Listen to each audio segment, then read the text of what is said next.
नहीं पहुंचने जाती थीं, जो पिछले 6 हफ्ते से यहाँ हैं, और उनके कपड़े भी वहाँ नहीं पहुंचाए जाते थे, जो आज हमने रिक्वेस्ट की है कि उनको पहुंचाए जाएं। एक्सरसाइज मशीन जो अदालत के हुक्म से मिली थी वो भी वापस ले ली गई। उसके अलावा फैमिली से मुलाकातें बंद कर दी गई।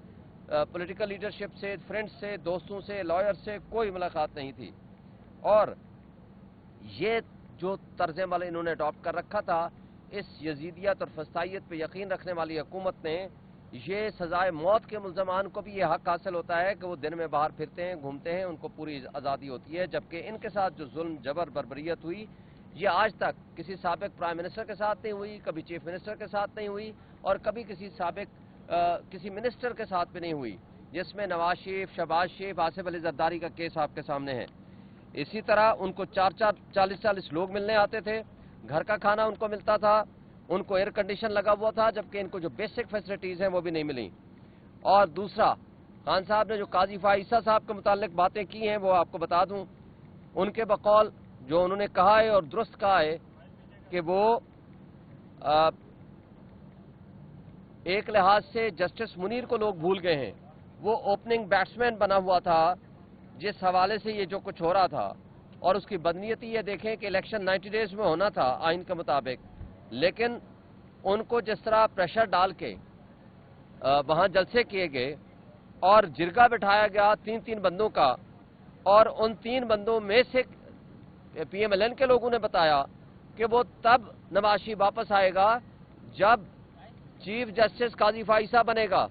और उसका इम्पैक्ट ये हुआ कि काजी फाइसा के आने के बाद वो आया, और काजी फाइसा के जाने से पहले वो लंदन चला गया।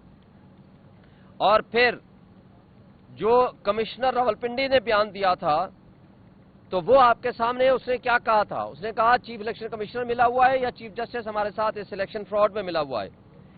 और चीफ जस्टिस काजी फाइसा ने पार्टी को, PTI को क्रश होने दिया, हमारे कोई केसेस नहीं लगाए, हमारा सिंबल का निशान वाला केस हमारे खिलाफ फैसला दिया, निशान छीन लिया, इलेक्शन फ्रॉड को तहफ़्फ़ुज़ दिया।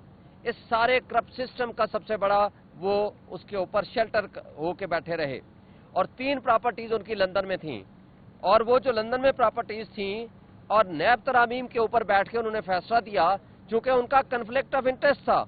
वो इसलिए नहीं चाहते थे कि यहाँ इंसाफ का निज़ाम खुले, क्योंकि उनकी अपनी प्रॉपर्टीज वहां मौजूद थी, उसी तरह जिस तरह नवाज शरीफ की एवन फील्ड डिपार्टमेंट की प्रॉपर्टीज थी। और मसला क्या है? मसला हमारे मुल्क का ये है कि एक छोटी सी एलीट्स है, उनके मफादात एक दूसरे के साथ जुड़े हुए हैं, और जो एलीट्स हैं वो इस मुल्क में सिर्फ उस वक्त तक रहते हैं कि जब तक उनके मफादात का तहफ़्फ़ुज़ होता है, और ये एक दूसरे का मफादात का तहफ़्फ़ुज़ इस तरह करते हैं, और जो पूरी कौम है वो एक साइड पे खड़ी हुई है। यहाँ काजी फाइसा मुसल्लत रहा, उसके बाद वो मुल्क छोड़ के बाहर चला गया, इसी तरह जिस तरह नवाज शरीफ अभी चला गया है। ये मुल्क से बाहर भाग जाते हैं।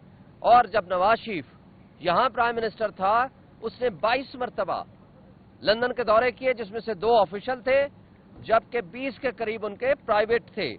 इसी तरह आसिफ अली जरदारी ने 51, जब पिछली दफा प्रेसिडेंट थे, 51 दौरे किए दुबई के, जो कि प्राइवेट थे, और हर एक के ऊपर 6-7 लाख डॉलर खर्च होते थे कम से कम, और वो सारे पब्लिक एक्सचेकर से खर्चा आता था। और जिस तरह इन लोगों ने फ्रॉड और मनी लॉन्ड्रिंग के जरिए यहाँ हुकूमतों पे मुसल्लत हुए और उसके जरिए अपने पैसे को बचाते हैं, वो सब आपके सामने है।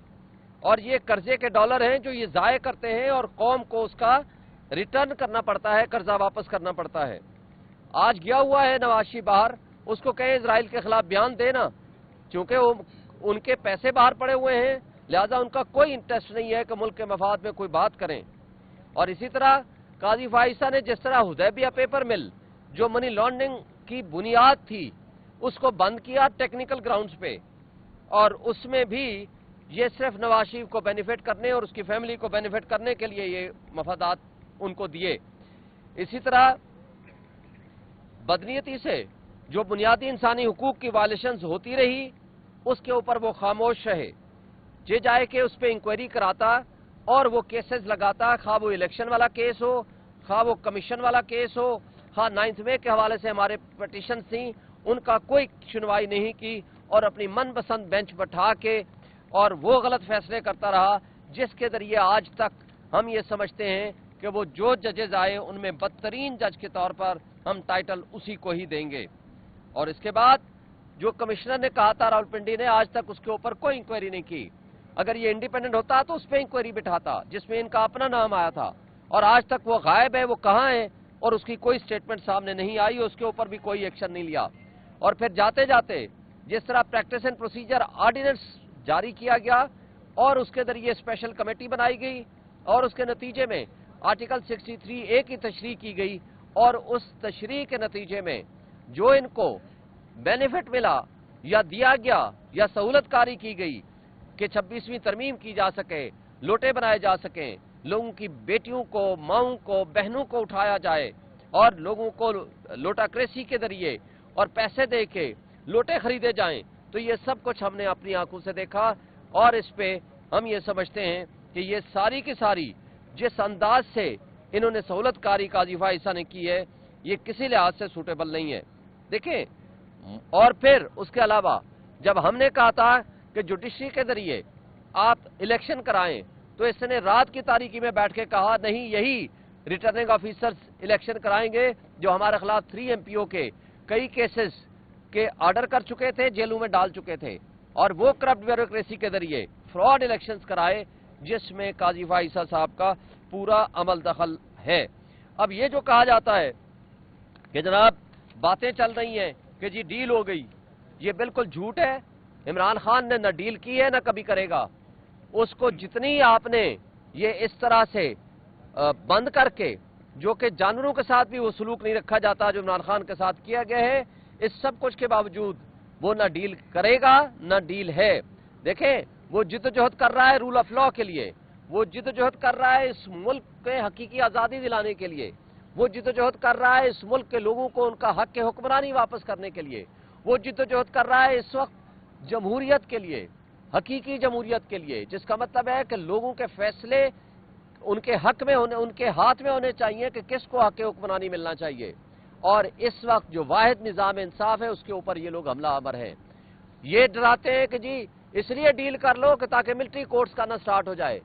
खान साहब का हुक्म है कि ये जो कुछ करना चाहते हैं ये करें, हम ना कल डरे थे ना आज डरेंगे, और इंशाअल्लाह ताला इमरान खान जिहाद कर रहा है, लिहाजा जिहाद जो शख्स करता है उसको पूरा हक हासिल होता है कि वो अवाम और कौम की हकीकी वो हुक्मरान है, वो हकीकी तर्जमान है, और वो दिलों का बादशाह है, और इंशाअल्लाह उसका कोई डील नहीं है और ना किसी से वो डरता है।